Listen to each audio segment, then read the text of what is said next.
Okay, let's make it start. So, hello everybody, and apologies for the voice straight up.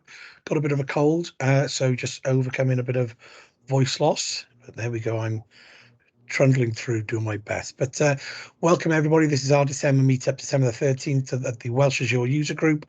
Thank you everybody for joining. As per usual, run through a quick set of slides just to let you know what's going on. So yeah, behind the scenes as your WOW organization team, there's a good bunch of us organizing these meetups for community speakers, for people to come on and give talks in and around the area of Azure. So if you're joining for the first time, or if you've been to a few of these sessions, thank you for coming. Really is a pleasure to have you. If you've got any ideas, thoughts, want to talk at the group, anything like that, please do reach out to any one of us and we can get that and we can make that happen. So come and say hello as well and add us on LinkedIn and Twitter if you're on there. So as per usual, we've got two great talks for you again this evening. We've got Samson starting off fairly soon, going to be talking around logging and monitoring using Azure App Insights and .NET app. So really looking forward to that session. And then after Samson, we'll be joined by Steph and Owain looking at Azure Static Web Apps, as they call it, serverless magic. So again, two good talks here that will keep your brain matter ticking over, no doubt. So thanks for the guys all for coming on and sharing that. So timing wise, like I say, I'll stop rambling on fairly soon because I will have no choice. But we'll kick off with Samson uh, imminently, and Steph and Owain will be on around about 7:30. We see how the time goes. Might be a little bit earlier the way things are going with my voice. So the usual set of housekeeping rules.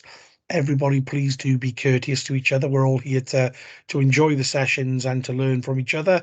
There are no silly questions. That's what we're here to do. So please, if the speakers are speaking, drop your question in the chat. You should have all have access to the chat facility. And then at some point we'll ask the speakers just to review that channel or help each other out in the chat. If you know the answer, feel free to get engaged and join in that conversation.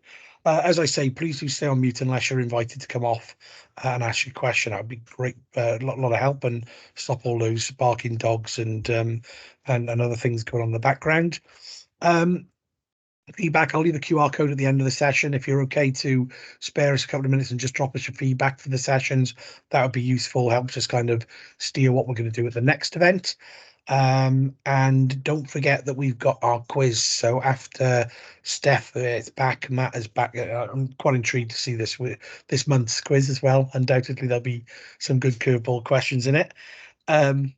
So yeah, again, it's on the mighty Quizzer platform that is going from strength to strength. Matt, I'm constantly getting asked about it, so made another flagship entry for another use of it the other day. Funnily enough, so Awesome. yeah, stick around for that. That will be yeah, roughly just after 8, probably 10 past, quarter past 8, something like that, GMT. But more importantly, please do be interactive in the chat. Enjoy the sessions, have some fun. But thank you for everybody for joining, of course. Um, Quick, brief shout out to our sponsors. We probably don't shout them out enough, but these are the folks that kind of help support these user groups, not just ours as the Welsh Azure user group, but you can see their servant have been a real strong supporter of community events right across the UK. So huge shout out to Des and the team at Servant. They've kind of really been with us from day one of the Welsh Azure user group. So big shout out to those guys. And equally, we were fortunate enough to get back to a locally HQ'd company based in South Wales. So Credit Safe have come on board with us the last few months as well. Same thing, big shout out to those guys. Look them up if you don't know what they do. Have a little look about what they do and who they are. Hopefully, we'll get Ridian at Credit Safe on over the next couple of months. So they've got really cool kind of multi-cloud management and monitoring kind of story there. I know Ridian has been real paramount to that. So hopefully we'll get him on as a bit of a sponsor session and really give us some good insights into how they manage that whole kind of transition with multi-cloud that they've got there. But anyway, let's move on with the show. So at that point, Samson, welcome to the Welsh Azure user group. Excited to see what you've got to talk around the app insights now, and I will hand straight over to you if that's okay.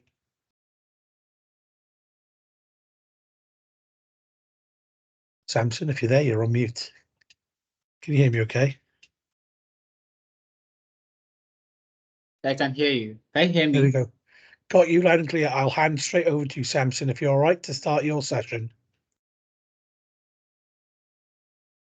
Can you hear me properly? Yeah, got you loud and clear. Okay. So I can. But let me try and switch my network. Seems like there's some sort of instability. Okay, yeah, no worries. Take your time. Matt was just going to sing us a Christmas carol, I think, whilst we wait for. Nobody wants that. There is nobody that wants that at all. I don't know. It might make good blackmail material. Could You work. have enough already, Steph. Thanks very much. You can never have enough. I wish I could sing Christmas carols, but you don't hear that. It's like cats and dogs. Okay. Can you hear me properly now? Yeah, Yep. got you loud and clear, Samson. Awesome. So hello everyone. I'm really glad to be here. It's a privilege to be here. And thanks to John for giving me this opportunity. So let me share my screen and get started.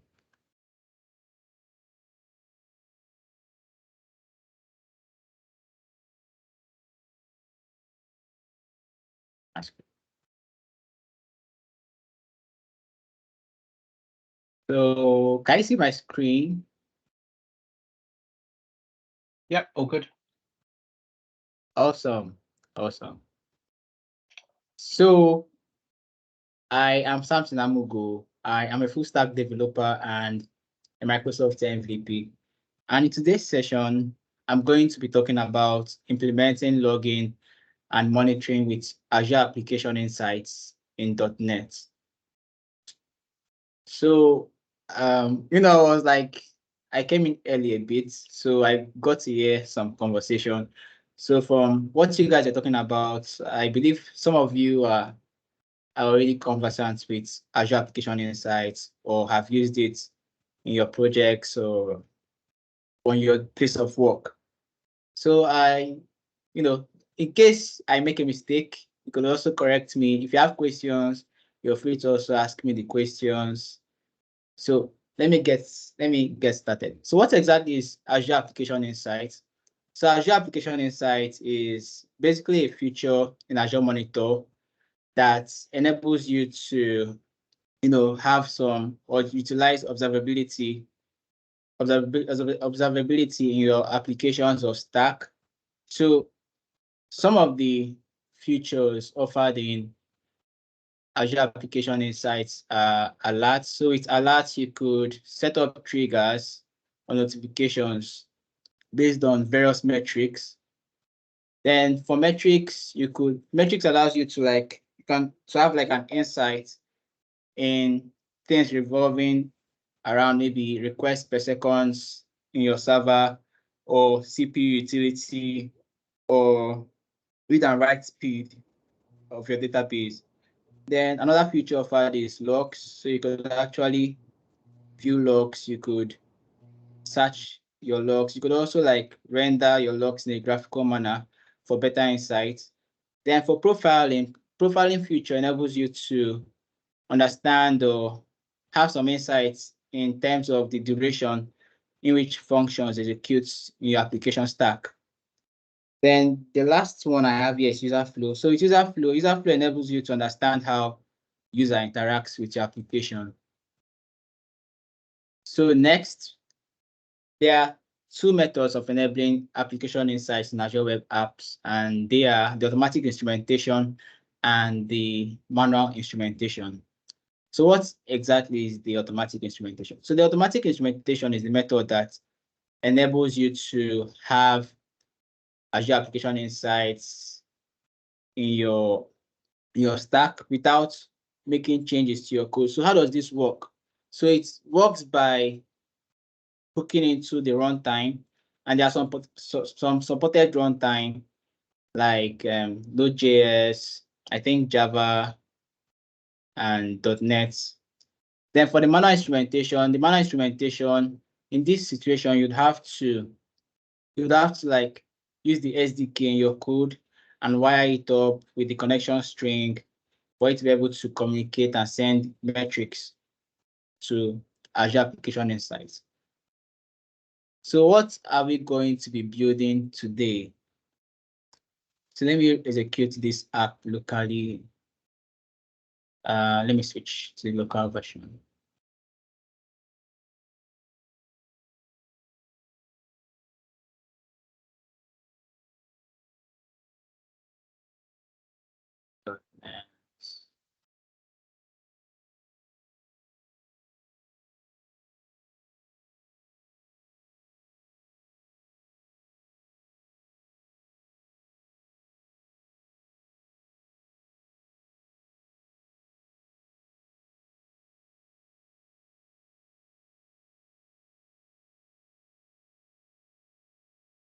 So I'm trying to run this application. It's basically a Blazor, the Blazor application that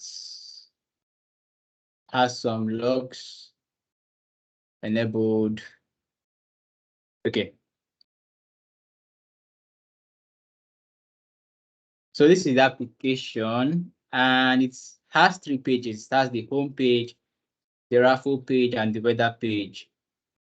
But we are going to focus on the raffle page. So when I click on the raffle page, it will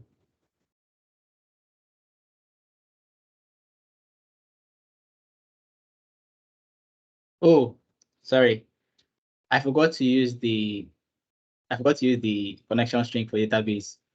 Let me do that.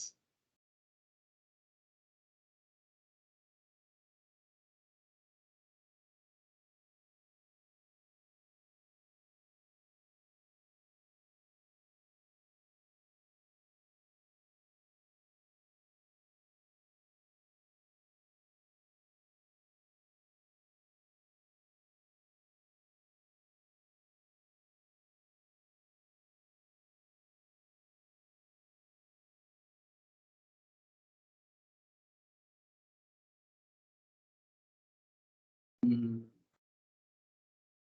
think I can use.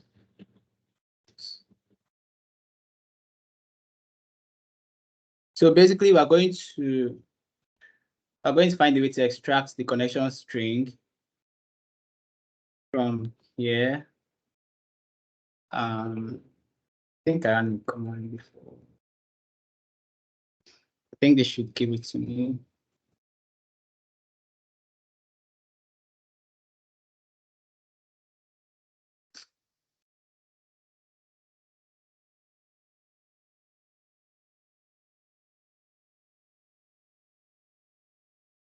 Okay. So don't worry about the fact that I'm exposing this connection string here. After this workshop, I'll delete the resource. I'm using this one.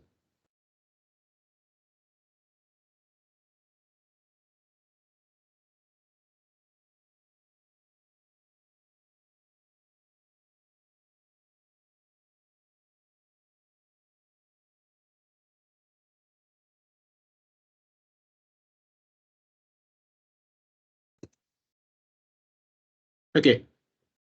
So I've set the connection string for this project. So let me try and execute the app again.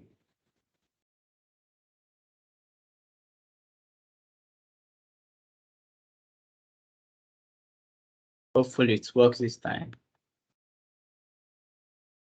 Okay, cool. So the app has connected.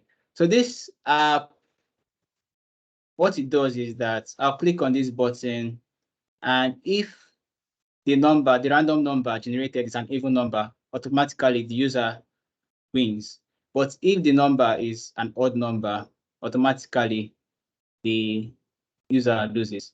So let me just click on this draw raffle button, and you see this number here change dynamically.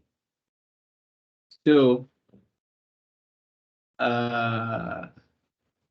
As you can see, there's also like a dynamic value here. But this dynamic value here is used to indicate how fast this operation executes. Although I'm kind of simulating it. So let me show you the code base so that you understand what I mean.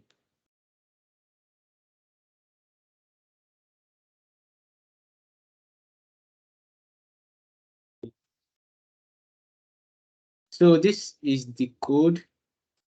And what I'm doing here is, once I click on this button, once I click on this raffle button, this event is triggered and it executes the draw raffle function. This draw raffle function starts the stopwatch, and then by default, I have a variable here, a field called slow operation enabled. By default, it's false. So anytime is true, there's a delay added. So this delay somehow simulates a slow operation, a slow query, or just something slow. Then it generates a random number between 0 and 10. And here, what I do is that I just add the value to the database. I'm using Azure Cosmos Table API. And I don't know why this is popping up. And I also like add this to the log. So based on how fast this operation, this simulated operation is being executed, I would have this logged to Azure Application Insights. And you could also notice that I'm not using, you might notice that I'm not using the normal log API. I'm using this API. Let me show you.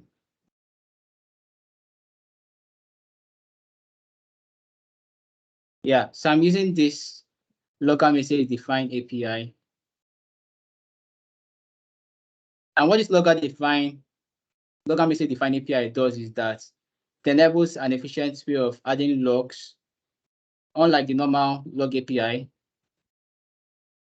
that passes the parameter for every execution.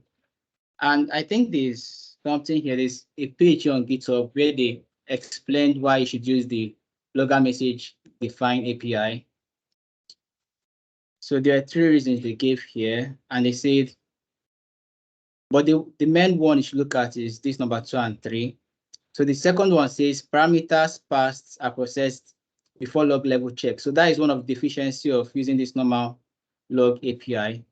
And another one is it requires passing of message strings on every use to find templates to substitute. But if you're to use this new API to log, it actually improves your application performance. So that is what I'm using here. So going back to the application that is running, let me explain what happens.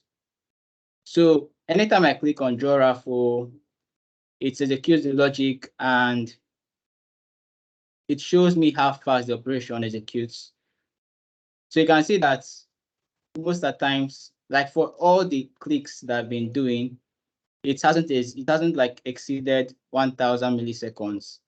And that is because this button hasn't been toggled to make the slow operation to be true. So once I click on toggle slow operation, I'm just simulating a slow operation happening in your backend. So I've clicked on this button. So anytime I click on draw raffle, you see that this value here increases sporadically to over 1000 milliseconds. So I'm adding this to my logs, and everything I'm doing here is actually local.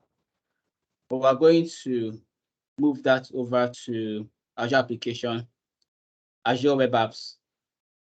And if you have any question about the application, feel free to ask. I'm just simulating a slow query or a slow operation in the backend, and I'm logging it.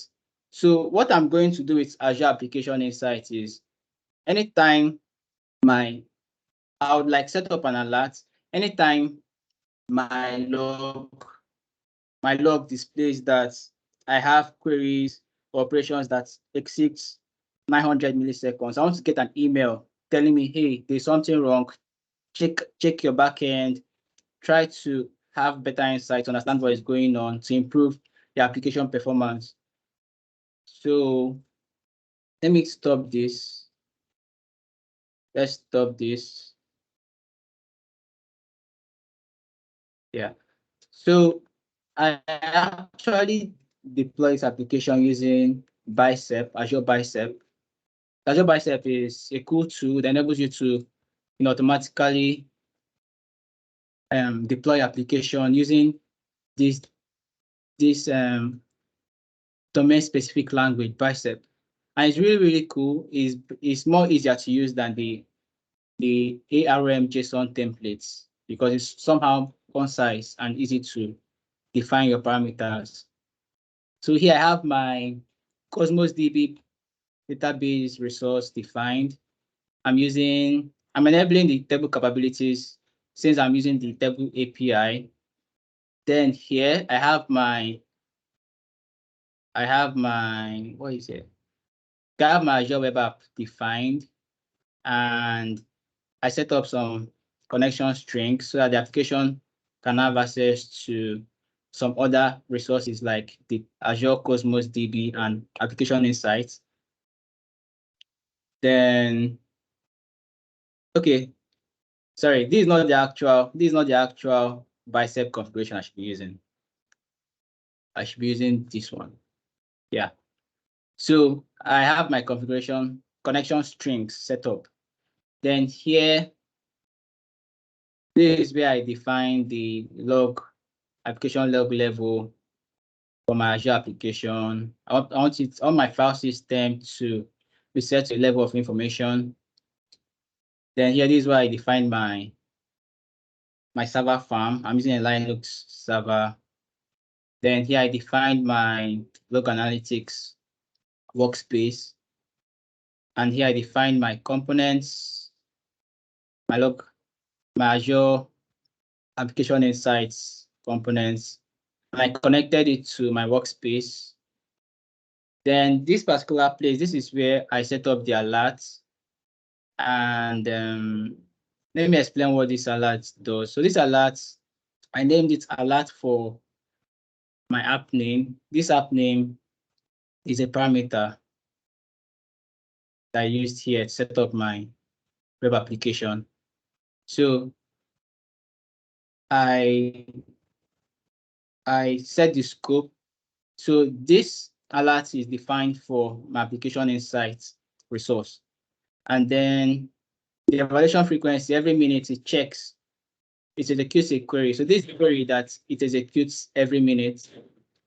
Sorry about the background noise, like this is a festive period, so firecrackers are being lit outside.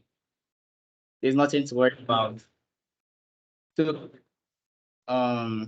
this is a query that is executed.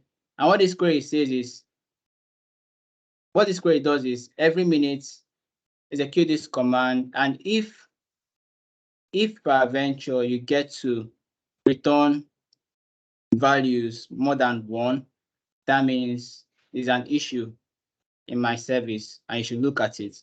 And once this threshold of 1 is exceeded, it makes use of the action group to like trigger an email. So it sends me an email once it executes this command and it sees some values greater than 1, it sends an email using the action group. So that is one part of the application. I made use of Azure DevOps for this. So I have my pipeline. Sorry.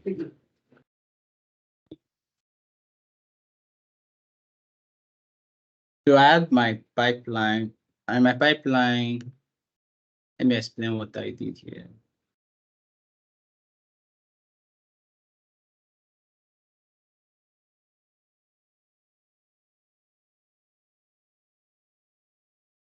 So in my pipeline, these ones are not really necessary though. They're not necessary. So in my pipeline, I use the publish.net publish command, .NET publish tags to publish my application into this directory. Then I use the build artifacts task to like upload my artifacts into this location, That is my web application artifact. Then I also wanted my bicep file to be uploaded into this folder so that the ARM task in my pipeline will be able to like deploy my resources. Then I made use of the release pipeline here.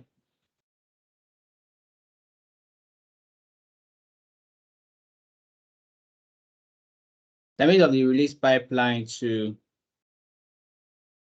set up a chain of activities which would help to deploy my application properly in an automatic manner. So this uses the ARM templates task. So I selected my subscription. I set it to create of this resource group. So in case anytime I don't have a resource group and this task is being executed, if the resource group is not available, it creates it. But if it's available, it updates it. Then I made use of this. I set this as the resource group name. I set the location. Then I selected my bicep file to be used as a template here. Then what else in the pipeline? Then this is where I deploy my application. So this deploy Azure App Service Stack deploys my application to Azure Web App Service. And that is how, sorry.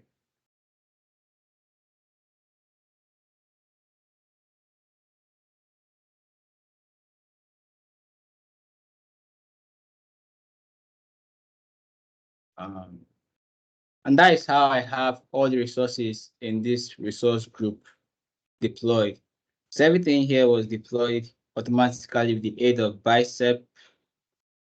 And that is the amazing thing about all these templating tools like Terraform, bicep, they actually help deployment very easy and coded.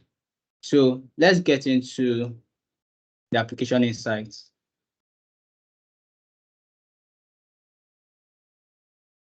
So this is my application insights. And I want us to look at the logs first. So this is the log section. And in the log section, you can actually query the logs gotten from your application. So let's see. I could just execute traces. So traces in Azure Application Insights, you could see traces as an alias for logs. And Azure Application Insights uses the Custo query to, the Custo query language to interact with your metrics or your logs. And it will be very, very important for you to like learn about the Custo query. The Custo query language is actually easy to learn, and it's a simple language. It's really cool. So let's say I want to limit it to 20 logs, and I'll run this.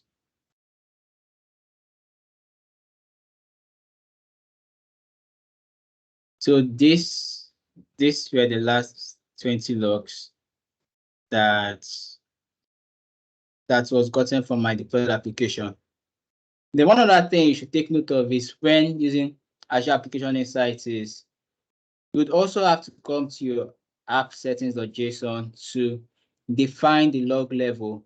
And I set the log level here to warning.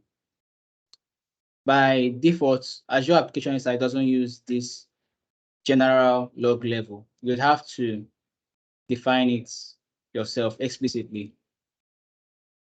Then the package that is used for this is the Microsoft Application Insights.esp netcore. And here you can see that I configured it. So this is why I configured it to use the connection string. So going back to the Azure Web App Service, let's try something. Let's look at something. I want to copy this query that I put here. So this is the query that would alert me if I have an issue. So what this query is saying is, anytime I have an elapsed time that exceeds 900 milliseconds, render the output. So let me click on run to see. So these are some outputs from my application. These are some logs, which you could call traces in Azure Application Insights. And the last time I got something was around 4 p.m. UTC. So let's try to create more logs and see whether it's going to be added here.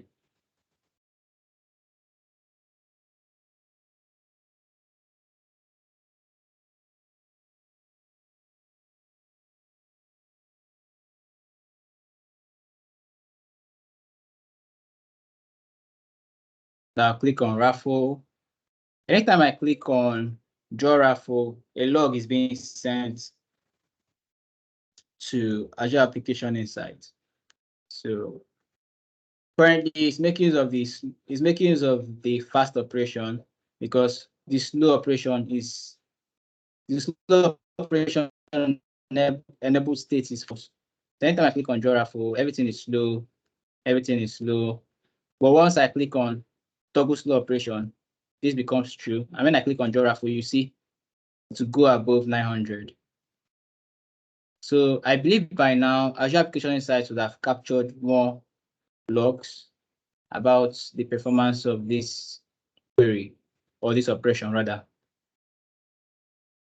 So look at now, the last time this was added here was 4 p.m. So let's see if this new logs will be added. So let me click on run again. Oh,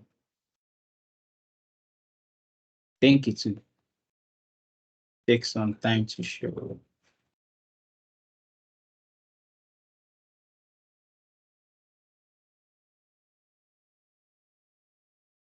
Yeah, so it took a while, but the logs have been added. They have been added. This is 7 p.m. UTC. So you can see here I have this log saying raffle operation took 900 point blah blah blah milliseconds with a value of 6. So one thing with this Custo query language is that it's very easy to use. And if I try to expand on this, I could see the custom dimensions. And this is where the parameter is being set, elapsed time. So this is what I'm checking for. So any operation that goes or exceeds 900 milliseconds, I should get I should like obtain an email telling me to look at what is going on. So I should have gotten an email because I have an alert set up. But let me get to the alert portion so that I'll explain that. So this is the alerts menu or option. So with this alerts option, you can set different alert rules to perform an action or send a notification once something happens. So let me create an alert rule here so you get the hang of it. So when you're setting up an alert rule, you can click on, okay, when you're setting up an alert rule, you would have to set up the condition that should trigger the alert. So you could use popular metrics like availability, failed requests, exceptions, server response time, server exceptions, and custom log search. And currently, the alert rule that I'm making use of is a custom log search. So I want to like execute a particular query, a custom query on a timely basis. And based on the output of that query, then I'll know if I should receive an email letting me to know about the current situation of my application or not. So if I click on custom log query, I would have access to this place, this editor, and I can use this same query here. I can execute it to test. And it shows me this output. Then if I'm okay with it, I can close this and paste the same query here. Scrolling down, there's some extra configuration I have to do. So this one, I want it to be in count, and I want to measure the table rows. That's what I want to use based on the output of this query, which is the number of rows outputted. That's what I want to use to evaluate if I should send an email or not. So for granularity, I'll set it to 1 minute. So it should just look at a 1 minute window of my query. Then I want the operator to be a greater than, then I want it to be threshold of 1. So this is basically what this bicep configuration does, but this is like a graphical method of doing it. So I set up my threshold value to be 1, my frequency of evaluation to be 1. So that means every minute this alert rule should like execute the query to see if it would obtain a row more than 1. So that is what happens here. That is the rule that I set here. Then once I click on review plus create, it creates this rule. Then the next thing I have to do is to set up the action. So I click on create action group to bring up this configuration stuff for me. So this is where I'll set the action group's name, the display name. Then this is where I'll set the notification type. So you could actually send an email, you could send an SMS message or a push notification. Or it seems like you could also send a voice call. So this is where I set the email that I want the updates or the notification to be sent to. And you could also set SMS and voice as well. So that is about that.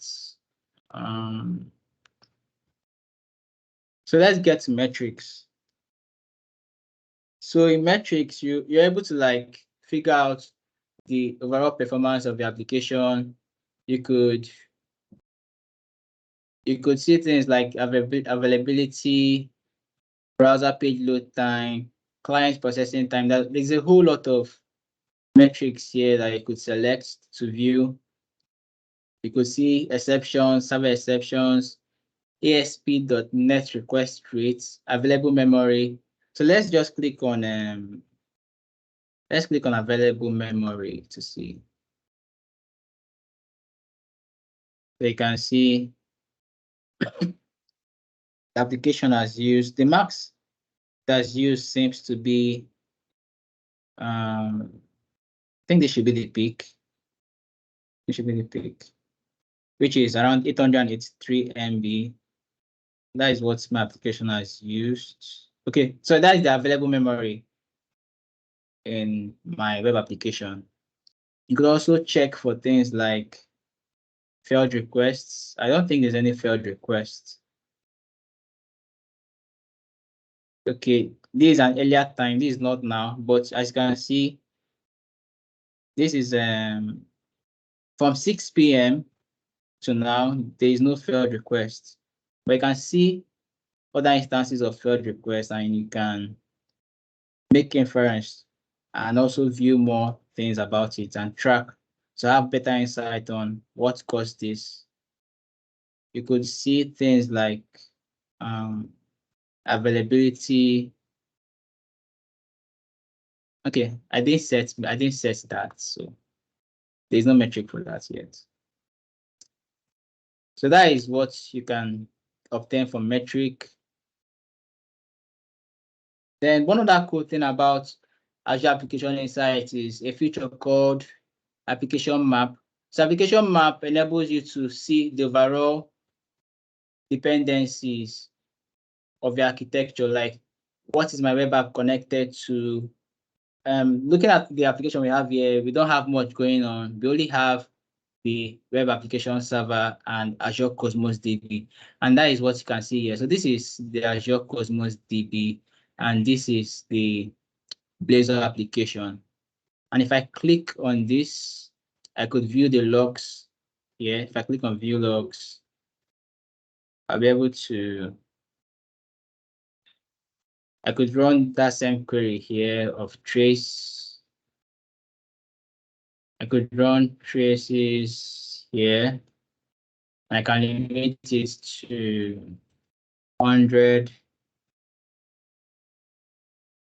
And that is me seeing or viewing logs in my application.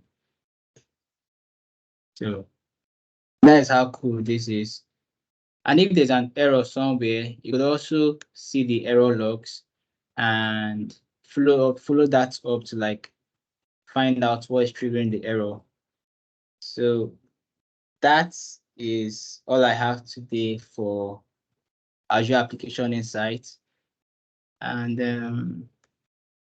there are some resources here that I used in my learning.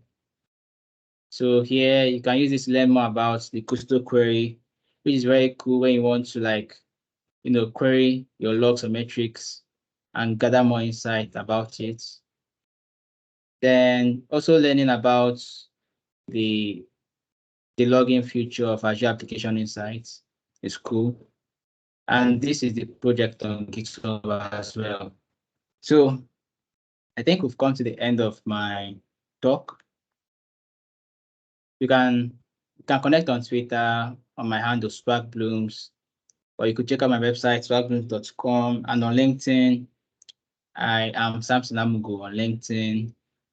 So yeah, if you have any question, please feel free to ask me. If you also have any correction to make, also feel free to tell me about it. Excellent stuff. Thanks so much, Samson. Great talk. I think it's one of those areas that certainly takes a lot of detail and a really good demo. So yeah, well done for kind of showing us that across that Blazor app. Really, kind of yeah, some good kind of in-depth kind of looks at how we can use it. So really appreciate it, Samson. Thank you very much for the time. I think yeah, if you're following or not following Samson, then please do across the socials. And I don't think we've got any specific questions, have we, in the chat? I was doing my best to just about follow along, to be honest, Samson. But that's not anything new with me not being a developer. But yeah, on that note, yeah, thank you very much. If everybody would like to show their appreciation using the emoji buttons or coming off mute and just giving them a round of applause. You got your hand up Thanks. there. Oh, is Thank there somebody you. with a hand up? Have you got a hand Yeah, up? I thought I'd kick off some questions if you don't mind, Samson. Yeah, sure. So the application map that you showed at the end has been fantastic, I found for myself over the years. As well as the monitor, as well as the monitoring piece. How have you seen people using App Insights to kind of be a more effective developer? Okay. So the good thing about the application map is the fact that it's graphical. So you're not just dealing with raw logs or raw text. So you could actually like see some graphical connections or interactions in your application. And let's say you have an error. I don't know, let me trigger an error so that you see what I'm trying to say. So let me share my screen and trigger an error. I hope it shows. But then you have to wait because I have to like redeploy the application again. Pages, shuffle. So where's that place?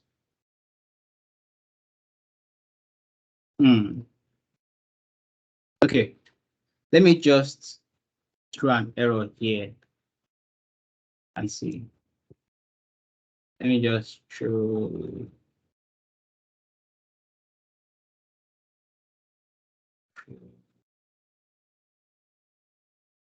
I need IntelliSense, unfortunately.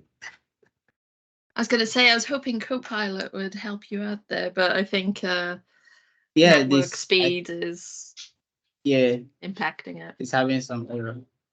So show new operation, invite operation exception. Say not valid or something. Okay, so that is why I like IntelliSense though. So I have to redeploy this again. So I have some issues with my code. So it seems like according to what they're saying semantic tokens range failed. Seems like I've exceeded some limit or something. I don't know. So it's commits. Let me see.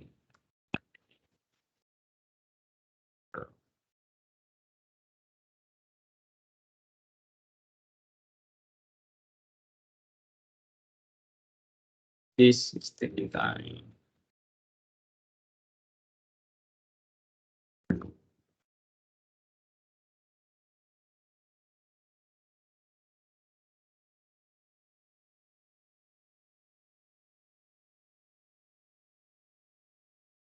Okay, so it will take a while. So you can see that the release pipeline, my pipeline would be executing now to build out my application again. So we'd have to wait a bit. So what I'm doing is that I want to show you how the application map somehow visualizes causes of errors in the application. So that is a pretty cool feature about it.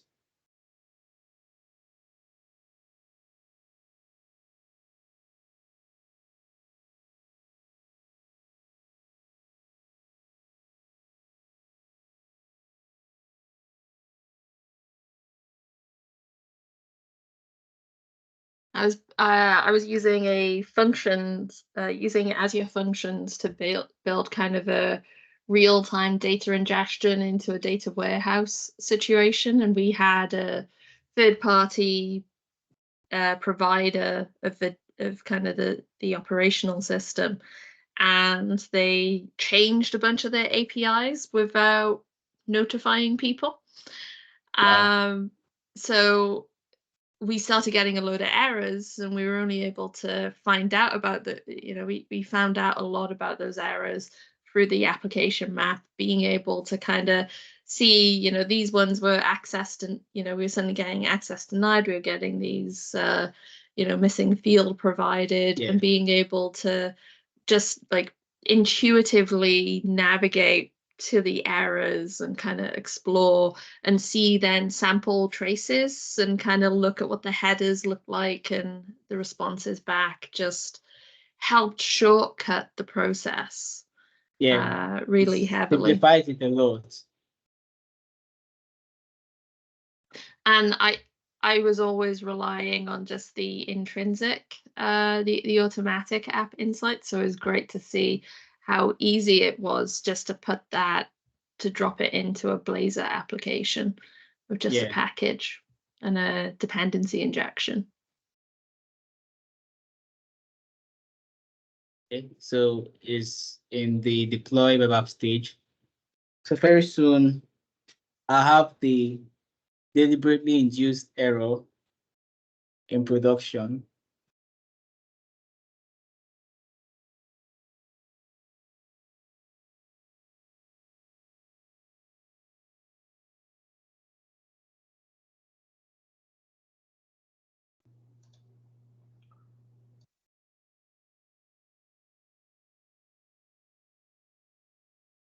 And Owain, you were saying you were using it to do performance tuning of your app? Yeah.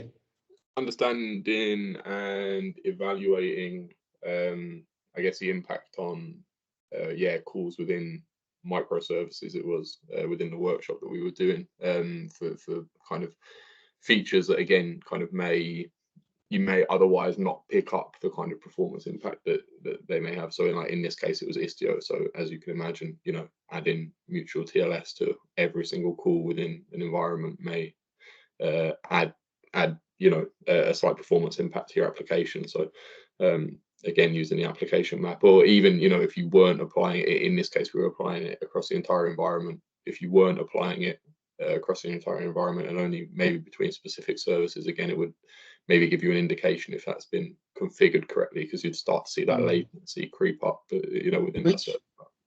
I have a question. Which service were you using mutual TLS? Container apps. Okay, container. Okay. So I think that's been deployed. So let's trigger some errors. To take a while to come up though. So anytime I click on draw raffle,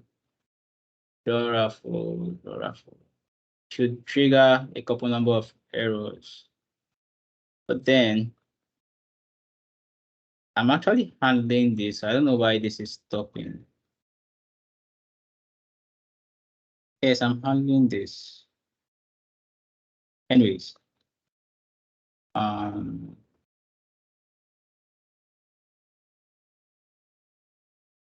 Let's refresh and see if there'll be any error.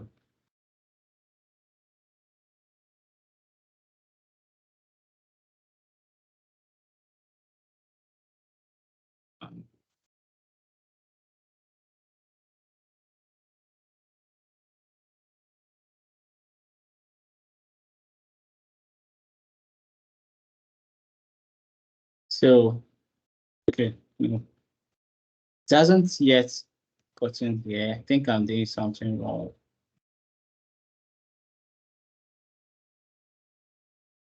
Oh, there we go. You're up to 69 now, so it's got some more traffic.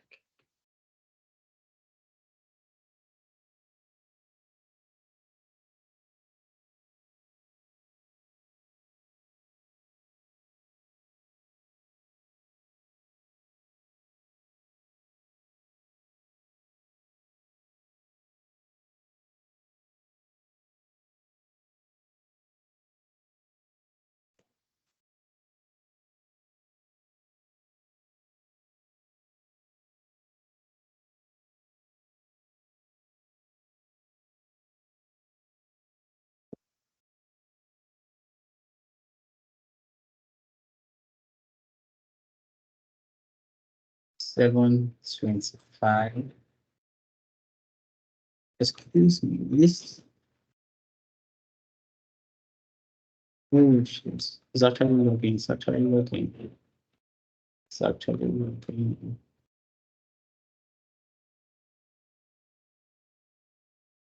Is not adding here. I can't see the error message here. They'll go to the exceptions table, won't they? I think.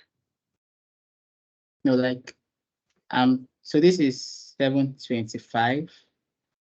Yeah, if on the left hand side, if you go to exceptions. Okay. Yeah. Thank you. I see.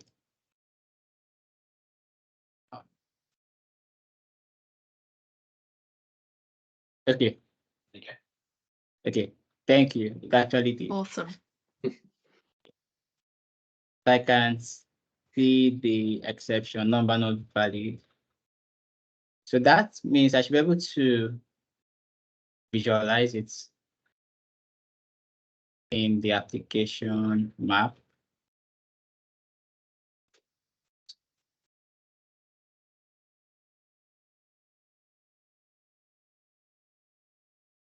For some reason, I don't know why I can't see it, but when I was trying to come up with the application, I was able to, like, there was a red symbol in this circumference indicating that there were some error calls. And when I clicked on the error code, I was able to see the logs, to view it properly. If you go on the left-hand side to the failures, you should see them in that list, shouldn't you?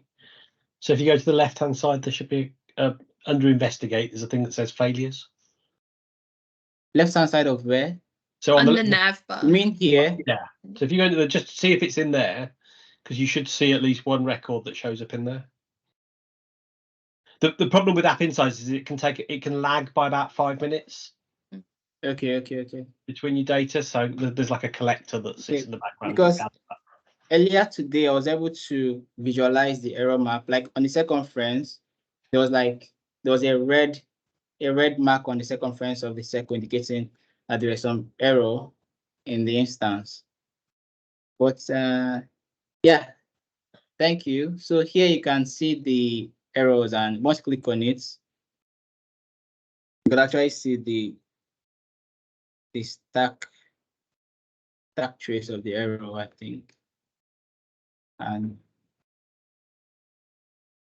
yeah, it is a stack trace of the error. And that's the cool thing about it. I actually learned a couple things now from you people. So thank you too for telling me about the exceptions and all those stuff. Thanks a lot. It's always so cool being able to just get this level of detail instead of having to kind of get the app on your machine, start writing echo statements and debugging with logging to console. I will add the when we do the quiz later, that quiz platform is all instrumented in App Insights. And I've got data reports and workspaces that let me drill into a particular quiz session, and I can see who answered what in what time. So I'm pulling all that data out of App Insights. So you can make it GDPR friendly, but what Matt's saying is you can also use it instead of Google Analytics. Yeah. That's why you only provide a nickname. The GDPR stuff, is it just for UK? Europe. Okay, Europe, okay. And there's now similar policies about collecting PII in California, Canada. I think Australia's doing it as well.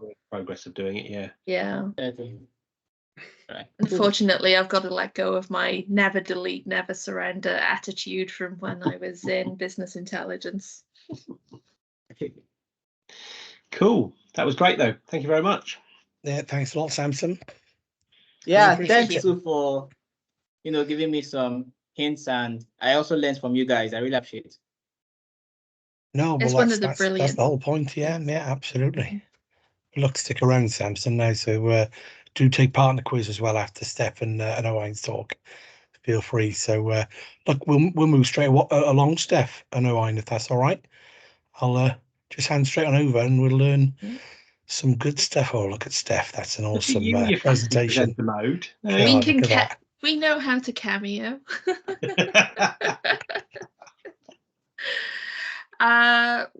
Thank you, everybody. So today, Owain and I are going to be talking about static web apps, which I really think of as serverless magic. It cuts out so much hassle for me as somebody who likes to rapidly get stuff done and move on to the next thing to add value. I'll intro myself, and then I'll hand over to Owain to intro themselves and kind of hit us with the intro.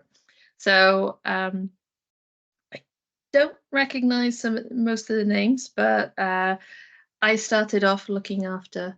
I've kind of gone out of focus. I started looking after the SQL Server and the .NET user groups in Cardiff, and then we merged them to Microsoft Stack, and then we evolved to the Welsh Azure user group. So we've had some. I used to buy the pizza for this group, and now I get to just present to the group. So it is brilliant to be here. I work at Microsoft now. But used to be a data platform and AI MVP. So it is always a pleasure to talk about any bit of tech. It makes me very happy to play with cool new things. So Owain, over to you. Tell us about yourself and kick us off with how we can make magic happen. Yeah, perfect. Thank you, Steph. So let me I take control, that should put me in. Yeah, there we go. Perfect. Yeah, so my first time at the Azure user group today, guys. So yeah, thank you for the warm welcome so far for those who I've spoke with. For those who I haven't kind of spoke with, my name's Owain Osborne-Walsh. I'm a solution architect at Microsoft. I've been here just over a year now. I kind of mentioned earlier, my background before this has been IBM, Red Hat, and AWS. So a bit of a mix of different technologies, different roles, some engineering roles, as well as now this kind of mix of a kind of pre-sales and you know, not sure what we call it now. More of a it's become a little bit more of an engineering role. So yeah, you know, quite hands-on. I live in Reading, but was born or raised in Cardiff. So I'm currently here instead of freezing at the Cardiff City Stadium, watching us most likely lose to Birmingham, which is where kind of most of my weekday or weekend evenings, or yeah, kind of anytime Cardiff playing at home, I'll pretty much be there. So yeah, good to be involved. And actually, my dad as well. Works in Cardiff for Aldermore Bank, so I think there's a few people in the Azure user group who work in Aldermore. I've seen a few through some of the meetup pages or on LinkedIn. So yeah, shout out to Aldermore as well. He is at the football. He's not attending tonight. So anyway, I'll get into the presentation. As Steph mentioned, today we're going to be talking about static web apps and kind of serverless magic. So to begin with, we're just going to kind of set a bit of a baseline in terms of what do we define as serverless and where has serverless come from. And this slide here really serves to show this idea of the evolution of computing. So, you know, initially, mainly before my time in technology, we were, you know, looking primarily at physical servers, you know, having to run everything, certainly at this point on-prem. And slowly we've kind of moved, you know, initially to virtual machines, again, still on-prem, starting to shift then into this kind of cloud first way of thinking that we see some organizations adopting now, into platforms as a service, then moving into containerization, and then into serverless. The important thing to, I guess, recognize when we talk about this evolution of computing is obviously, you know, this doesn't mean that now, you know, we never look at physical servers or we never look at virtual machines. You know, for those who were kind of in the initial discussion before the group kicked off and could hear me kind of spouting my propaganda about Kubernetes, you know, fundamentally under the hood, that is all physical servers. That's still virtual machines, you know, on Azure, you're able to see that. And again, even when we think about kind of serverless in terms of the, you know, not only just being able to scale down to zero, but not needing to, you know, actually manage the server itself and having, you know, making the most of the Microsoft managed services in terms of the things like patching and upgrading. Again, you know, behind the scenes, we're still talking about physical servers somewhere in a data center, possibly, you know, in Wales, depending on where you're deploying. That takes us on to the Azure serverless stack. So from a services perspective, what do we kind of consider to be serverless? And this isn't a full list of all of the serverless services, but it will cover, it kind of covers, especially when we think about static web apps, you know, the services that we see customers use and leverage from a serverless perspective. So static web apps kind of at the top in terms of the platform, and APIM. And again, we're not talking, you know, when we think about serverless here, we're not talking about scaling your APIM instance down to zero. We're thinking here again about, you know, the management of you know, the APIM servers underlying all of that kind of stuff. You know, we're not looking at having to manage that or maintain that or patch that, you know, yourself. Is you know, convenient in terms of the way that you just create it and can host your APIs, and that's all managed for you. But we also think about, you know, other services, functions being one that we'll touch on in this session quite heavily. But this idea of having, you know, even moving away now from kind of platforms as a service to kind of essentially having functions as a service and being able to execute specific snippets of code really efficiently, paying literally, you know, per second in some cases if you're going down the kind of consumption route, for the execution of particular functions, not even entire, applications, and being able to kind of scale that up and down based on different things like an event grid kind of trigger, or and again then outputting that potentially to other serverless data stores. If we think about logic apps as well, in terms of like piecing together that orchestration, then fundamentally underneath that, underpinning all of that, you have the kind of development aspect. So looking at the IDE support of all of these services, looking at how DevOps, I think Samson touched on it, how DevOps kind of integrates with these services, using services like ADO pipelines, for example, to kind of roll out these changes and roll out these deployments, or even trigger some of these services. But it's not without its challenges. These in general are not even necessarily these aren't specific challenges even necessarily for serverless deployments or serverless environments, but challenges that we see customers facing across different industries, across different services. And here we're kind of thinking about these four. So the first one being kind of user experience. So how do you provide a great user experience? What can you do to improve site performance, and ensure that the user is getting the best possible experience when they're using your service or using your application? Developer velocity is something that we hear a lot now, both from customers and obviously it is something that we speak about very often, and that ties in with productivity. So that idea of being able to not only onboard developers really quickly now, but also how do we enable them to release faster?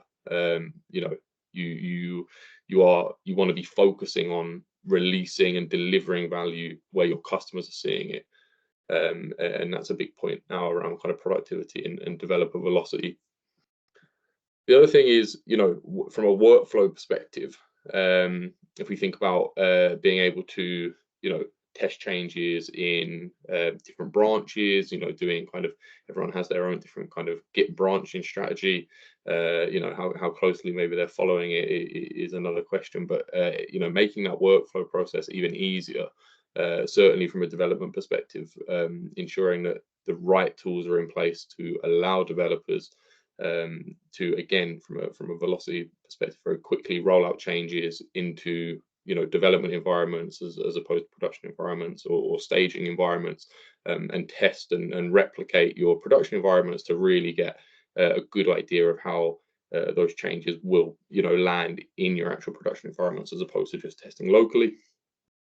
And then finally, scale. And we talk about this all the time when we talk about cloud computing, but whether it's economies of scale or whether it's actually scaling up your application, how do you actually grow and increase the amount of kind of whatever instances of your application you're running, or basically how do you serve your customers when there are changes in demand, and that could be anything for when we think about at the moment things like seasonal demand, or even kind of unexpected or unexplainable demand initially.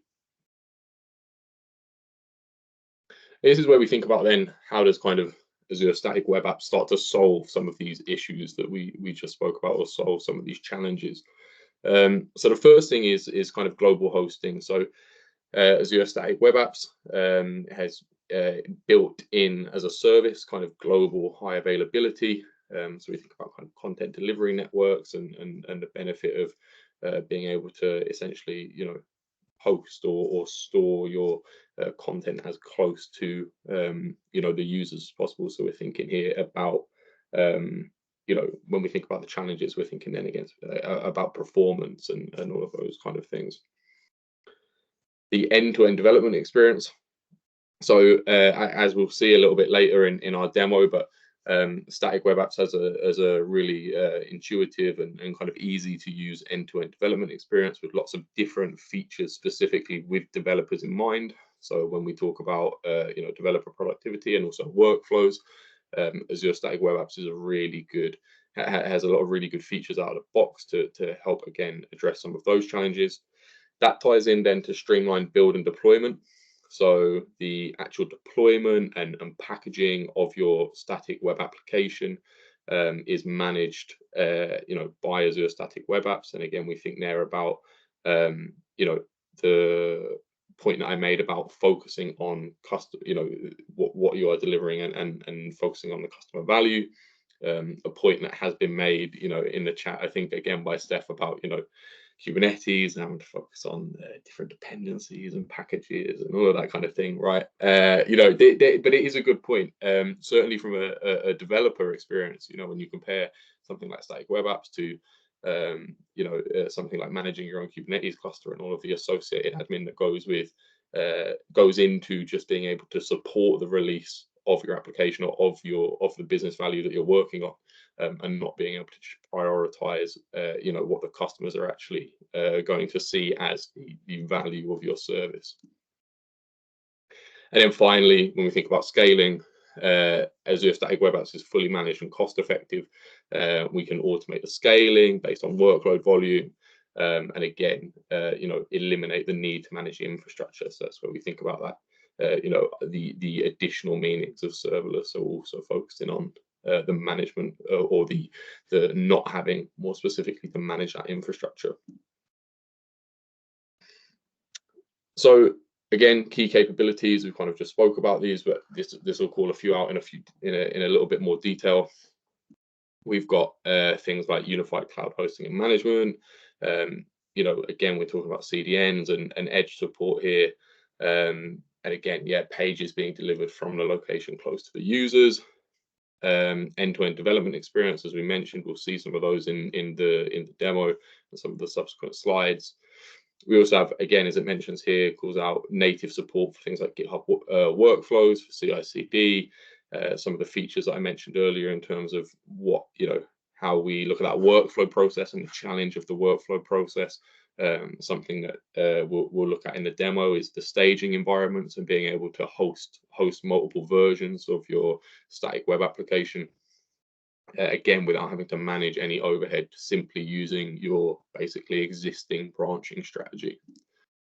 And then finally, from the perspective of obviously being able to manage the infrastructure, scale up, and the other thing that this slide calls out just at the bottom there is custom domains and free TLS certificates. So certainly when we think about the kind of solo dev or the dev who is just looking, maybe a hobbyist or maybe someone who's just working on their own, again, not having to manage the or go out and purchase and then set up the TLS certificates for their static web applications can be a huge plus and a huge time saver.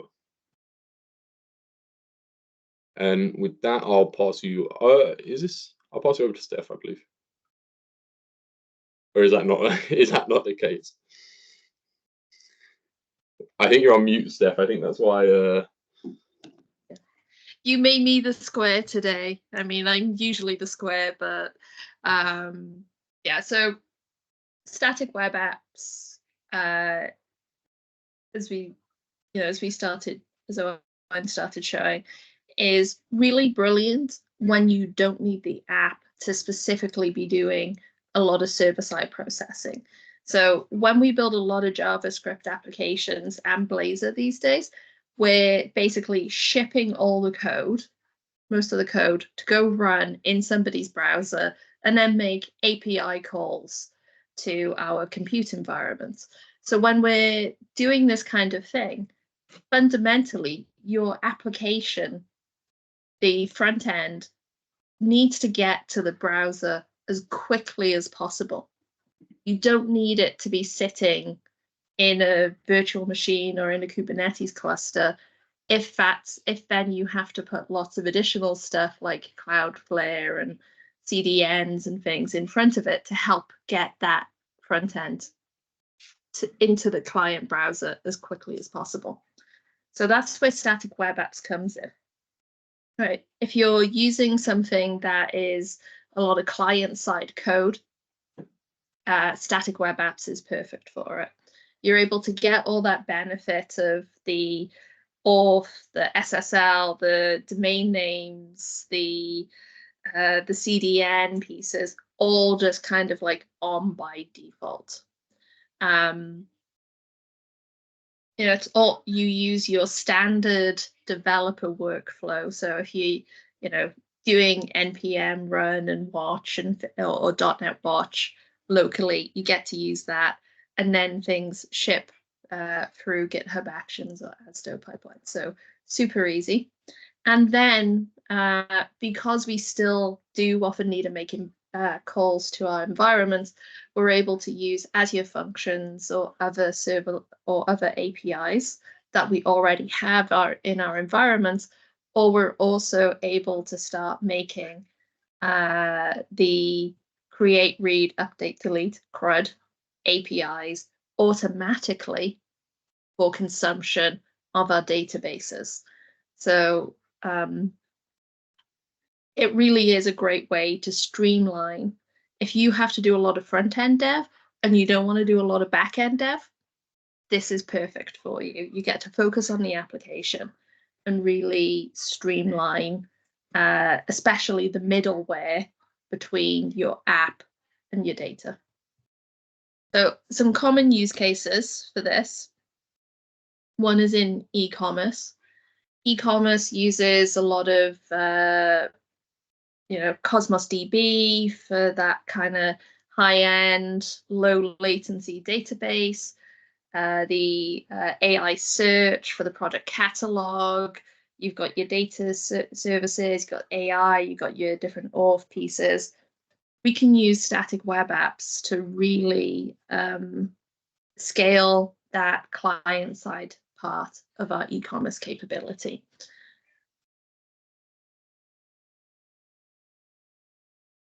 I use it for my blog. I host my Hugo site on it.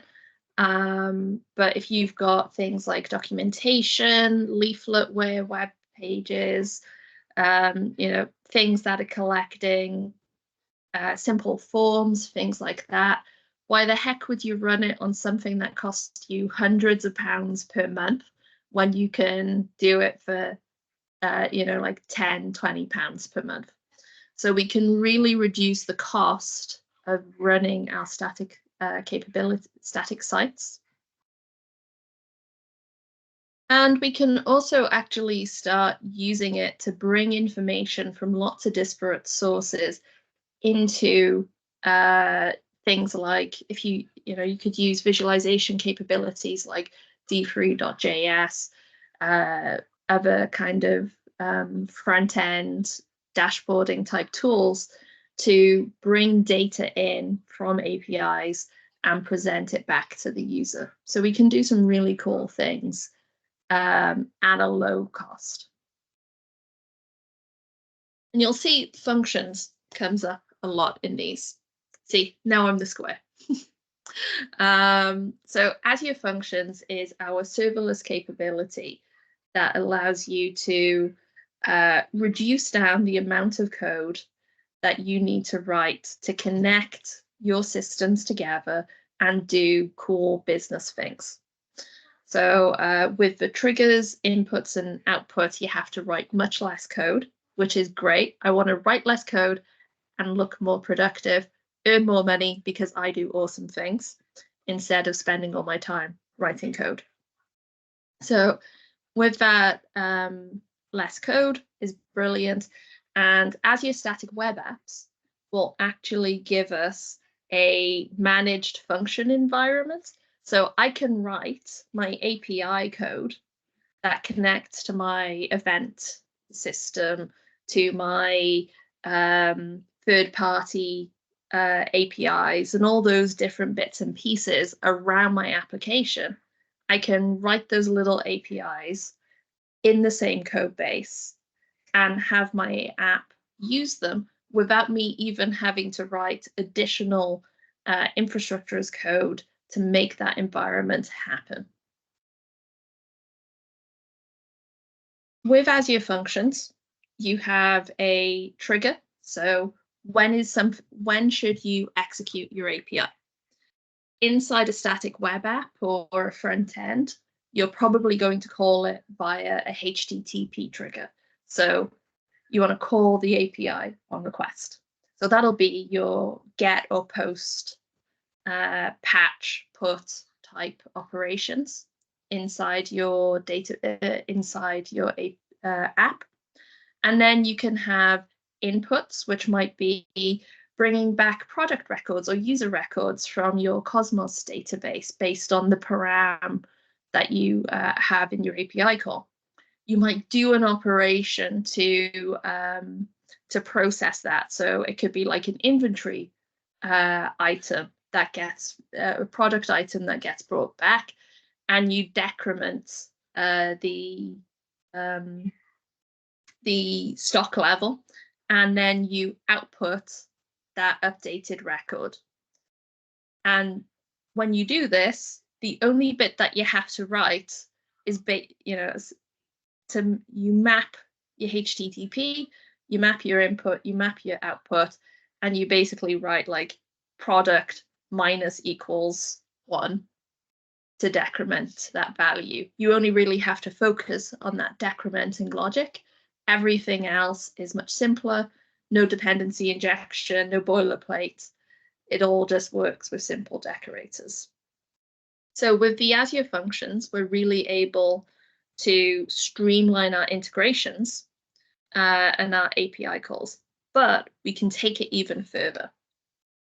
And the way that we're able to take it further is with this really cool capability called Data API Builder, which is an open source project that we've been building at Microsoft that we're integrating and is currently in preview in the static web apps as called database connections. Using the Data API Builder capability, you basically give it a connection string to your database, some config, and it will go and make those CRUD, those create, read, update, delete APIs for you without you needing to write any of the code. You can do this as a REST API or a GraphQL API, and you can put in you can take the user claims from your authentication and use them with built-in role-based access controls. So it becomes incredibly easy to build that logged-in experience to support multi-tenant kind of SaaS environments, all with all with minimal code, right? The Data API Builder is a standalone package, so you can actually use this by itself. You can run it in a container, which we see a lot with Azure Container Apps to be able to kind of really scale and do different bits and pieces in a microservices architecture, or you can use it with your front end with a static web app. Right now, it covers your kind of SQL Server variants, Postgres, MySQL, and Azure Cosmos DB on its kind of core NoSQL engine. How this works, you have a schema. You can either point it at your relational schema, so basically your database, or you can give it a GraphQL schema. That GraphQL schema is brilliant for adding types to your Cosmos DB entities. So you can use that GraphQL schema as basically your data contract, which, as much as I love the flexibility of the schema on read, schema on kind of merits of Cosmos DB, being able to enforce that type safety and being able to design that schema coherently in a single place adds a lot of value for me when I don't want something flipping from an int to a string and back again. You know, that kind of thing bugs me as a data person. We'll write a config file, and that's all you need. So you need a connection string and some config, which is written in JSON. Then the Data API Builder or the static web app database connection version will generate your clients for you. It will generate those APIs, and it'll also can also generate your Swagger endpoints too, your OpenAPI documentation pieces. So you can have full introspective GraphQL APIs, or be able to have those REST APIs with that Swagger documentation so you can learn. It is phenomenal at cutting out a huge amount of code that you'd otherwise have to write.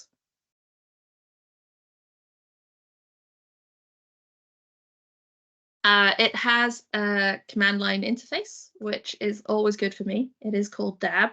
I do not dab. Maybe we can get Matt doing that if somebody gets like 100% on the quiz. It enables things like cores and be able to pass your connection strings in. You can use environment variables, all that stuff. You can add entities, manage them, set up your roles, and you can do local execution to run the data API builder to be able to test your endpoints. With the this enables claims parsing, so you can do things like role-based access controls with JWT and the easy auth piece, where you can basically just turn on auth in your kind of Azure resource, and again, auth magic happens, which auth for me is like the hardest part of the project, so long as I don't have to do any Kubernetes or networking, and being able to kind of take that out of the complexity piece is brilliant. So we're able to start building our apps secure by default by just writing some JSON and some very limited kind of where clauses and things. So it really increases our safety. So we've talked a lot about kind of the capabilities. I'm going to walk you through the key activities you need to do to get started with running a static web app and getting all of this going. And then Owain's going to take you through a demo so you can see actually once we're up and running, what does your developer workflow then look like? So your first step is creating a workspace. I am such a huge fan of the Copilot chat that I've been creating like Blazor static web apps and things using the create workspace function based off my requirements. There is also a template, start a project, but most crucially, you can use your usual workflow for starting a project. So if you write Next, Vue, Angular, React, Blazor, you can just start your project the normal way and then add in the config for the SWA stuff in later. So it doesn't have to be a complicated new thing to just get started. Doing the static web app configuration is using the SWA init command. This has really good discoverability, so it'll look at your application, look at things like your package.json file, learn what frameworks you're using, where your different parts of your application are, and be able to set up that config. You can, of course, adjust that either with parameters to the init command, or you can edit the JSON file afterwards. You then start your database connection pieces to be able to do that kind of that CRUD magic of making all of those APIs. So we can give it a database connection, and you can and should use environment variables for that. But you can easily just kind of paste in a connection string into this and get started really quickly. So if you're using your local host, for instance, for your for SQL DB or Cosmos DB emulation.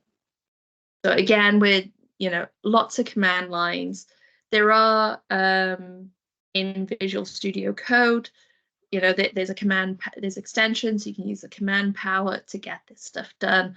But I really like to be able to use my terminal to get stuff done. with the kind of the Automagic APIs, we have our config file. There's a schema that helps us make sure we author this effectively. But again, we can be using the command line tools to do it. So we can say, you know, we have control over how our GraphQL and our REST API stuff presents. We're able to set cause policies, detail our authentication, and then start adding our entities, including any role-based access control for them. SWA start is our easiest way to run. And if we point to our data API location pieces, it'll bring up those CRUD endpoints. So you can be testing fully locally without needing to kind of do a publish or an extra build step and complicated things. I mentioned you can, I covered the Azure Functions piece, how you can bring your own API. And you can, if you go to create an API directory, or however you want to name it, inside your code base, and give the SWA config that directory, it'll go and make that functions environment for you. But you can also then start bringing your own functions, whether you're using API management, app services, and so on. So it's really easy to use the data API builder to work with your main operational data store, and then use additional functions to be able to connect with the broader ecosystem that your app is centered in. And finally, you need to publish things. The SWA deploy will do a nice, easy kind of one-shot type thing for you, but and help you get that set up. But you can do this with, generally I would deploy through CI/CD. And the great thing about doing some of the initial setup through the portal is it will also write you and commit your GitHub actions or your Azure DevOps pipeline for you, so that all your CI/CD kind of just works straight away. So those are kind of the steps for getting started. I did them in slides because there's so many ways to kind of skin that cat. Whether you like your CLI, you like to use graphical pieces, use VS Code, or you don't. Whether you just want the CRUD piece, the CRUD APIs, or you want the full application. All of it is viable and all pretty quick to get up and running. So I'm going to hand over to Owain to then show you what it looks like when you're actually developing it. Yeah, cheers, Steph. So for this one, we're just going to have a quick look at a basically part of a workshop that myself and Steph created for Cardiff Serverless Days a couple of months ago. It kind of jumps in and it's pre-recorded, but it jumps in and at a point where we already have a production version of a to-do list application that we are deploying on Static Web Apps. We can see here that we have this to-dos application. It just has some kind of basic functionality. Again, behind the scenes, all of this is being stored in a SQL database, where every interaction that you see kind of within this static web app is being facilitated under the hood when we look at the code by essentially the static web apps API. So all of the changes that we're making in terms of removing entries and all of those kind of things with our database, all of that is being facilitated by the static web apps API. Here, what we're looking at is essentially the our SQL definition for our table. Well, here we're doing the kind of post deployment. So this is basically the script that is used to input the data, some of our example data when we're getting up and running. And the idea here is that we're looking at creating or adding a new feature. I will say, especially when you see it, despite my as I mentioned at the start, my software engineering degree. I'm certainly not a software developer. So this kind of highlights, how even myself, someone who isn't day to day doing software development, is able to add a new feature to this static web application. We're using Vue.js here, and roll this out and have a full development and production kind of feature branch. So we can see here we're adding this kind of idea of marking something down as in progress. So in our to-dos we have complete, and we have obviously not, we just have the to-do, and the idea here is adding some kind of marker for in progress. This is, as Steph mentioned, the JSON file that allows you to start to configure and essentially configure the data that you're exposing. Here we can see there's some mentions of the different endpoints. So obviously we have our GraphQL endpoint as well as our REST endpoints, the path associated, different things like specifying origins, or again looking at, from as Steph mentioned when we were kind of talking about the features, the kind of built-in authentication, and being able to specifically expose the data that we want. So you can see here in this down at the bottom, we have to do DBs, and just before I commit this change, we also have the details to kind of be able to specify the permission. So we have an anonymous role here, but you can get very granular in terms of how you want to expose that data. You're not just exposing every entry within your database or within all of your tables. The idea here is, now that we're pushing this change, we've made the required application changes. We've added this in progress field, we've added it to our database as well, and we have this GitHub Actions pipeline. We can see here within the workflow file essentially what we're actually doing. You can see here we're able to specify specifically within the deployment step the actual data API location, so we're telling it exactly where to look, and that kind of ties into that mention of the fact that this is an integrated feature.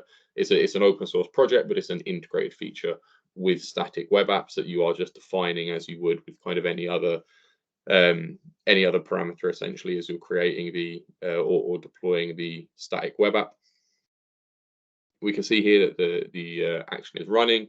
And once the action is complete, we can go into our static web apps database connection. Again, this is another preview feature, a really great preview feature that makes it extremely easy to create the connection between your static web app and your database. In this case, we can see as well, just to kind of call out here, that we have the production environment, and we also have the preview deployments, I say, but you think about this as our kind of development environment. And we have this branch here called due date, which is our development branch for this purpose. Here we're just going across and grabbing a password to input those connection strings, and we're connecting to the database. So we can see here just how quickly that connection is made. And yeah, like I mentioned, we now have these two different versions of our application running. When we go down to environments, this is when we were talking about developer velocity, when we were talking about the challenges that some developers or some organizations have around kind of development workflow. This is one of those features that I was calling out and saying that this is a way of improving and managing that challenge. So we have our production environments, our preview environments, and we can see here we have these two different browse options. See that both up and running.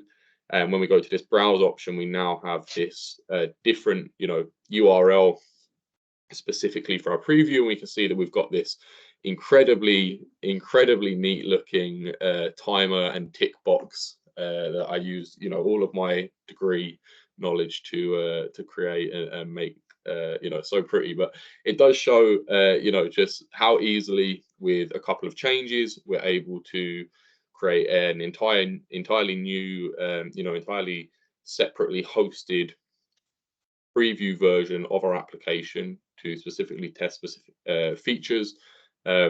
you know, when I was talking about when we think about workflow and testing our changes in environments that are as close or as similar as possible to our production environment, so we truly understand the kind of impact that our changes may have. You know, this is a really great environment, a really great example using static web apps environments of how we can do that, and how even myself, with a combination of static web apps and Vue.js, can kind of make a feature change to an application. With that, I'll pass you over to Steph to talk about how you can get hands-on with static web apps if you'd like to. Awesome. It really is such cool, you know, just being able to quickly add your database column, add your Vue code, and just have stuff work. So we wrote a lab. You can step by step through this, from deploying the application with your database and going through making changes to it. There's also bonus challenges, like using additional functions, writing infrastructure as code for it, and different bits and pieces. So I've shared the link in the chat. And I've also shared the some places that you can learn more, including there's a 30 days of Azure Static Web Apps challenge in the Hello from Azure Static Web Apps link there. And it also includes a community digest of stuff that's happened monthly. So you can go see other talks, read other blogs, and get updates. Hopefully we've convinced you that, you know, if you need to write some front-end code, you're going to do it in an Azure Static Web App because it's cheaper, faster, and much less hassle. And yeah, I think we've got a bit of time for questions. So thank you very much for talking through today. Samson, you got a question? Yeah, I do have a question. So thanks for, thanks Owain, and thanks Steph for sharing these insights on the data API builder and Azure Static Web Apps. So my question is like, what is the pricing like? Is the data API builder similar to the Azure Functions pricing model? So the data API builder, because it's an open source project, so it basically costs whatever your compute costs for it. I haven't done a lot of running it through the containerized kind of version, so I can't tell you that. But the Azure Static Web Apps has a free tier, I think a $9 a month tier. And then, you know, if you need to turn on enterprise scale pieces, it'll maybe run to like £100 a month for like all the functionality. So really cheap. Okay, cool, pretty cool. Then what else? Then I saw something about Next.js, like a new server-side rendering feature. Like, how well does Azure Static Web Apps support it? Yeah, so if you start using that mix of server-side rendering and client-side rendering, I think you'd probably end up better off in a more classic compute capability, at least in the short term. But that is as far as my knowledge goes, because I haven't written any of those mixed compute kind of Angular, like server-side, client-side type of things yet. Okay. Thank you very much. Yeah, I think the cool thing that people often ask is like where the static web app that you're, not where the static web app, where the kind of API that you're building is kind of running, and like you said, Steph, you know, especially when you use it with static web apps, it's all built into that hosting cost of your static web app. It's all being run and managed behind the scenes for you. Yeah. Okay. Yeah. All right. Thanks. Yeah, they don't have, and I don't believe they're planning to do anything like webhooks and GraphQL subscriptions. And as a result, it basically means that they can be properly serverless and kind of provision those APIs at the URL. You know, when you hit the URL, it makes the API exist, basically. So it uses very little compute, standing compute, which is brilliant from an Azure perspective, because they can basically make that API kind of run on, you know, on capacity easily. And for you, it means you don't have to be paying for any reserved capacity, but still not have any like significant cold start type challenges with it. John. I got a quick one, yeah, Steph. I mean, thanks for that. It was a great demo, and I think it's you know, I've kind of been aware of static web apps for a little while now, and predominantly was kind of around blogging, you know, that kind of MD markdown file, and present them quickly, like you say. Are you starting to see any kind of real business uptake of static web apps for any specific reasons, or, you know, where's the trend now? Where is it going, do you think? Have you seen anything cool and interesting, or are dev teams staying in their kind of traditional forms? What's your view on that? Or is it more of a hobbyist thing, learning exercise? Where does it fit? It's growing rapidly. I don't think I can give you any published case studies yet, especially with the database connections, because that piece is in preview. However, I am seeing a lot of customers using it, if nothing else, for rapid prototyping. And I recently did a big hack for a South Wales company where they were building capabilities over kind of 2 days, and they had lots of JavaScript devs, lots of React devs, and they used Azure Static Web Apps to be building fully functional applications, and even helping then do the progressive web app kind of offline install versions within 2 days inside that hack. So it was really impressive to see how quickly they were able to get up and running and be able to make that idea a reality. Oh, very cool. Yeah. No, so it's definitely gaining traction then from what you're seeing. Yeah, it's good to see. And damn it, I'm using static web apps with Hugo, all the Hugo love. If I could, without risking disconnecting my laptop, I'd show you the little Hugo gopher on my laptop, because Hugo is the project that I sponsor from GitHub, because awesome. I'm still it's learning just amazing. Hugo. Yeah.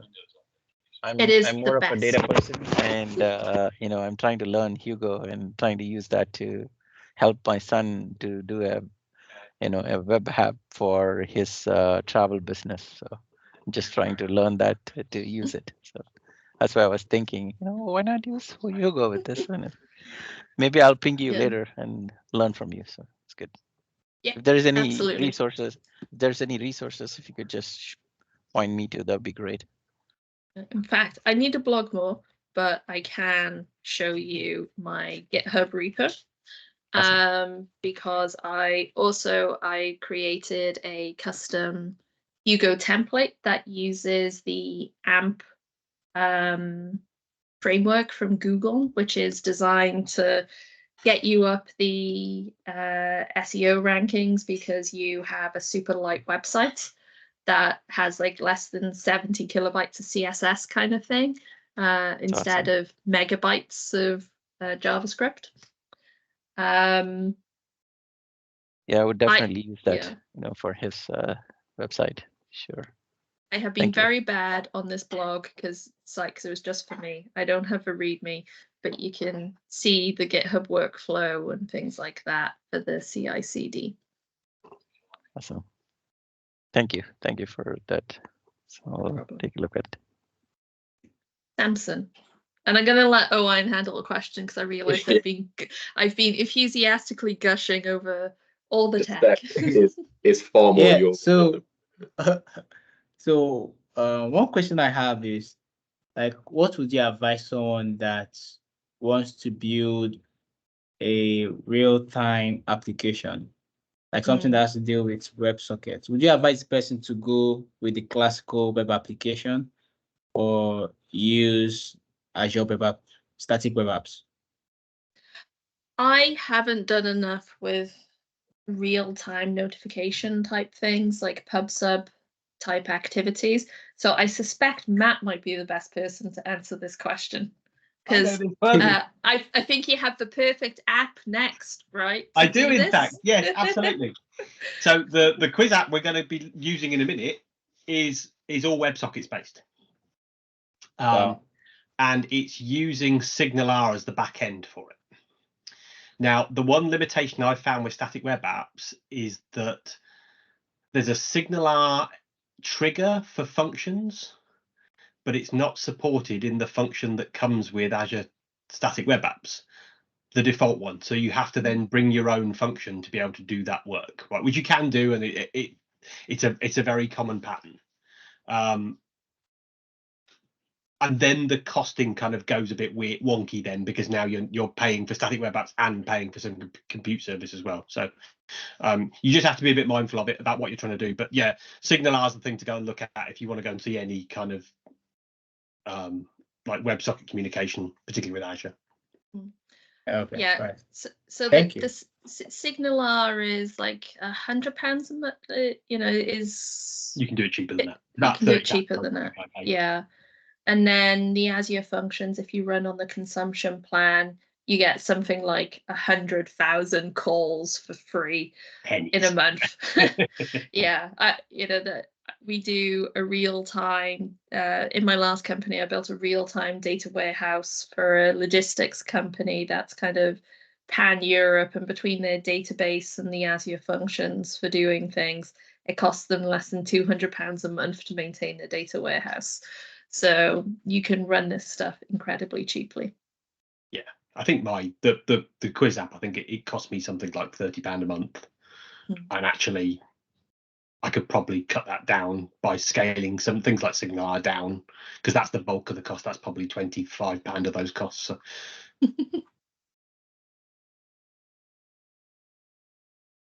Cool, that was brilliant. I don't know if Samson's got another question there. I saw the hand go up. You all good, Samson? No. I don't have any. Sorry about that. Cool.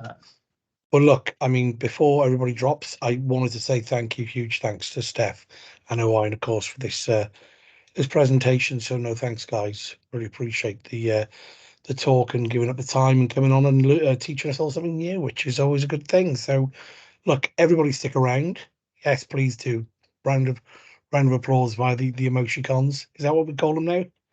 The react buttons. Yes, the emoji cons, John. That's totally what the kids is that MSN days? Is that MSN days? Am I showing my age here? I still think of them as emoticons in my head. That's what they are, isn't it? If nothing else, it helps me with it gives me Transformer vibes. Exactly.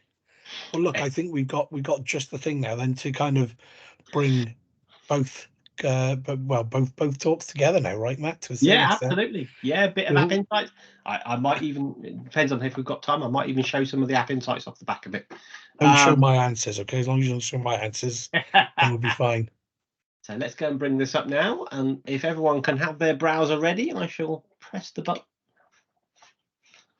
and we shall start up. So there's a code there to go and join. You'll be prompted, either if you scan the QR code, you'll be taken straight in and just have to enter your nickname. What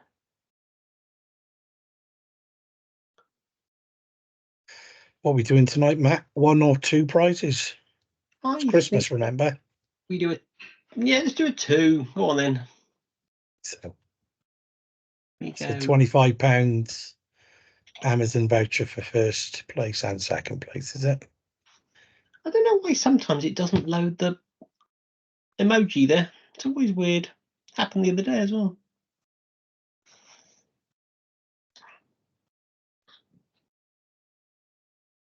There we go. That's good. I think I've got one Christmas question in. So. No way. Yeah, only one this time. I've got some good Static Web Apps questions and some good App Insights questions. So how's everyone getting on? Is everyone joining? Anybody struggling? Speak now. Mine's Steph. waiting for people. Oh, there we go. Okay. Waiting for players to join, but I'm not showing up on the front. Try it again, Steph. yeah, try refreshing. I love it. Let's turn it off and on again. Yeah. Works every time. Except when it doesn't.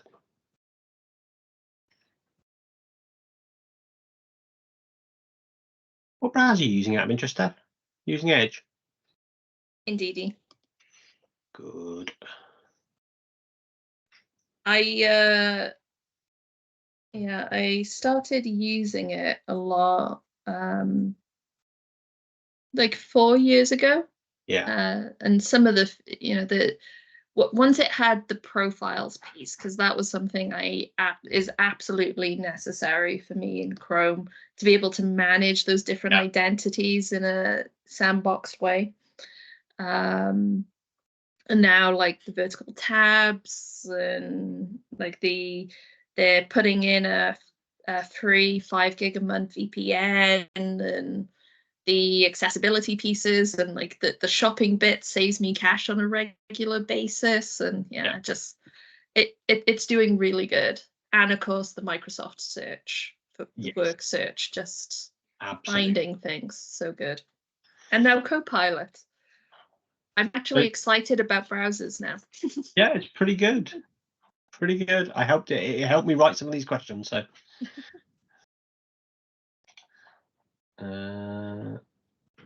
vertical tab. Oh, I love vertical tabs. Ultra wide monitors and vertical tabs is the way to go. It just makes sense. I don't like it. I think I'm just stuck in my ways, to be fair. I think I should try it. But I saw someone using it the other day and I had to go, like, when we were in the office, I had to go up and say, like this. Right then, shall I start the quiz off? I don't think we're far away, are we? I think there's 14 and you're not in it. Yeah, we've probably got 1 or 2 people. Chris, do you want to just quickly try it again? Just make sure your name comes up on the screen. Stuck waiting to get in, then just do a refresh on your browser and then try again. We're generating things for you to be able to show us App Insights. It's not a bug, it's a feature. Yeah, this is all part of the demo. Any more joy, Chris? We're testing that timeout length, aren't we, Matt? Oh, we've got another one in. Got Darren in. We've got 2 Darren C's in now. Playing twice. Okay, I'm going to kick this off. Yeah. Okay. How many times was the term Copilot mentioned in the Microsoft Ignite Book of News?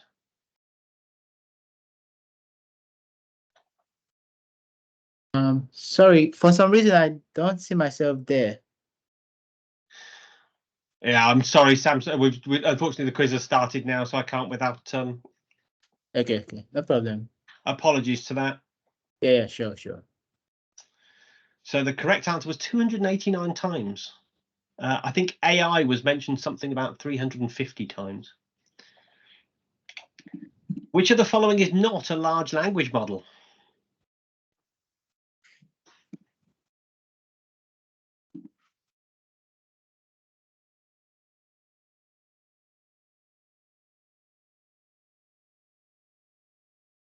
I need some music. It's on the backlog. Oh, you're Sarah that, is it? Owen? I'm actually back in now, but I missed that one still. I just noticed I had an unhandled error and then it added me back. So check it out in a minute, Matt. Check it out.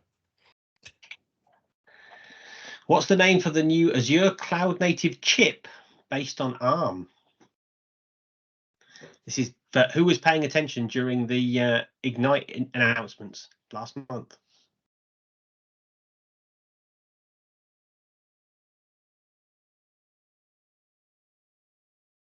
It was Cobalt. Only 2 of you got that one. What does APM stand for? This is in the context of App Insights.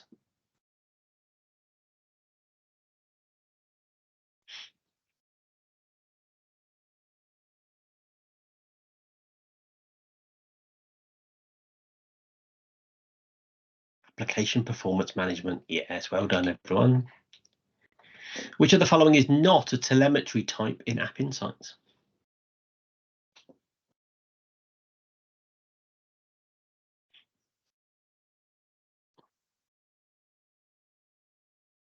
It's a tricky one because one of them is a feature of App Insights, but not a telemetry type.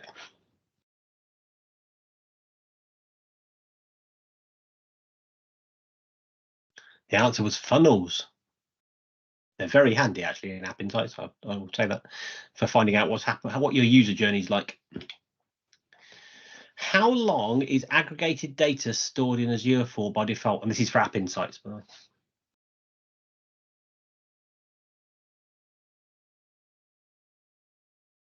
How long do we store that data for by default?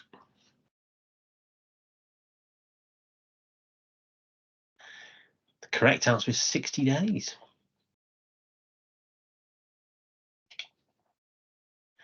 Which language is not supported in the provided function in static web apps? According to our documentation.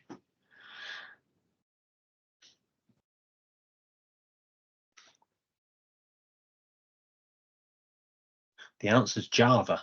It is supported in functions, just not in the pre-built function that's in static web apps, apparently. What's the maximum size of an app in the free static web app plan?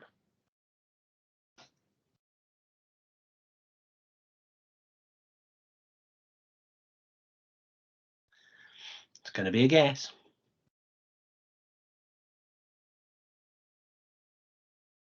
It's 250 megabytes. Well done to the three of you that got that right. Roughly how much a month does static web app standard cost? And the thing I love about static web apps is that all four of those answers are not big.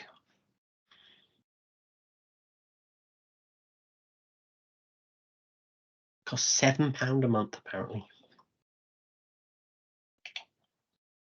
This is my Christmas question. What percentage of the UK's entire year's Sprout sales are in the 2 weeks before Christmas?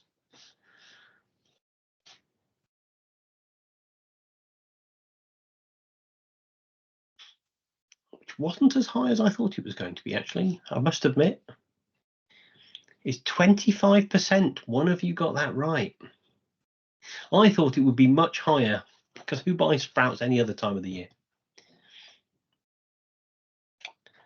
And our winner is Darren C with Sebastian in second place.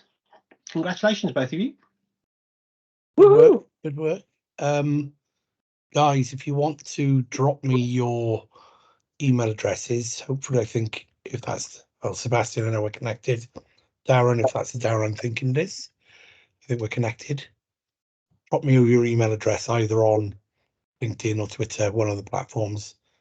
I'll get that voucher arranged for you both. Brilliant. Thank you, John. Yeah, I'll send you a message. Perfect. Well done all. So Thank you.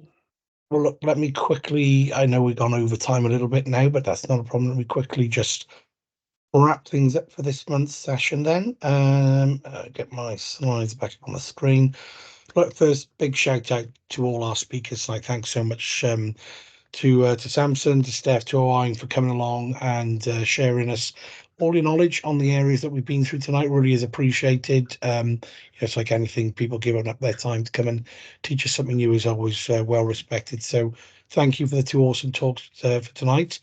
And a huge thanks, obviously, to everybody that's joined us here on the Teams meeting as well. You know, really couldn't keep going with these sessions unless you guys all joined in and became interactive as well with us. So really huge thanks to everybody for making tonight another great event. If you could drop us some feedback, that would be absolutely awesome. There's a link or that QR code there. If you get 2 minutes just to fill in that form, that would be amazing. Apart from that, save the date. Our next event will be on the 17th of January, usual time. Please do, help us share the words. If you see some of the posts come up for the Welsh Azure user group, really would be appreciated if you can help us share those far and wide. Really thank you for doing that. But I guess all that's left for us to say is everybody have a fantastic Christmas break now, and yeah, get well refreshed, and we'll see you all in the new year. Anything from you, Matt, that you'd like to add? No, yeah, enjoy the rest of the end of the year, and if you're celebrating, then have a good one. And we'll see you in the new Merry year. Christmas, everyone. Merry Christmas. Bye. Thank you, Bye, everyone. everyone. Have a good one. Cheers, See you all guys. soon. Bye. Bye. Bye.